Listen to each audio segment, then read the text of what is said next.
Do its thing. It's also about taking... No, let me finish, please. Let me finish.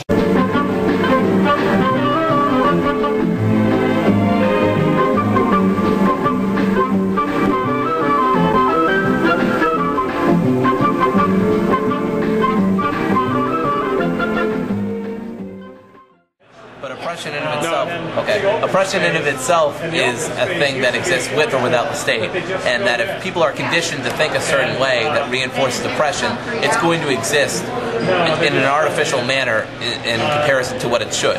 So I think we should just be more like, I don't know. A psychological perception as opposed to some sort of hard, tangible thing that can be demonstrated. Well, isn't the idea that you're oppressed also part of your acceptance of it? What? Isn't the idea that you're oppressed also part of your, at least, lack of perceived alternatives? Well, when you perceive alternatives, don't you become less oppressed then? Oppression happens less when you have more alternatives. This is true, but oppression, right? When you perceive that or know that you have more alternatives. So in a truly free market, you would obviously have more alternatives, more options. I think too that like it is kind of dogmatic to just say like, well, the market's always going to fix it. You know, volunteers will always have a positive outcome. I think that's a very dogmatic thing to say. I would say, but here's the thing: the market is simply this is another thing where the people on the left are somewhat justified in criticizing libertarians. The market is just another abstraction that that kind of excuse as much as it It's not just about letting the market do its thing. It's also about taking... No, let me finish, please. Let me finish, okay? It's also about taking personal responsibility and making sure that those positive outcomes happen. Because like I was telling Ridley in my interview, you know, it's not just about creating a society that's voluntary and free. You also have to make it desirable. And no one is going to want to fight for your version of a quote-unquote free and voluntary society if it means... well, I'm just guessing, okay? I'm not making it. And you don't know.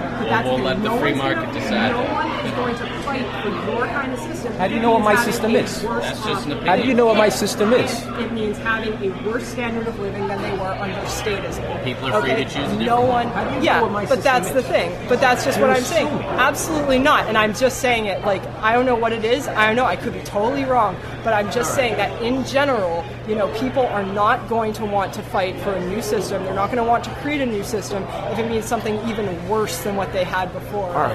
We don't have to yell. I don't want any yelling. It makes me feel uncomfortable. We're getting.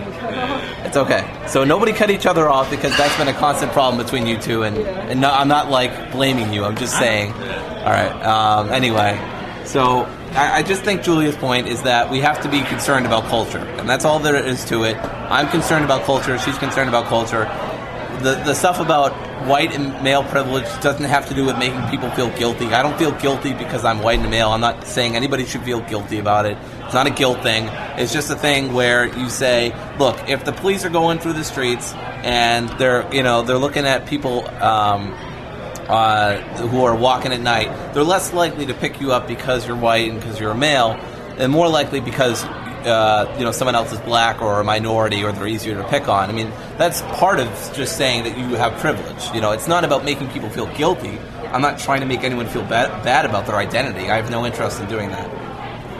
By the way, how do you want to split this?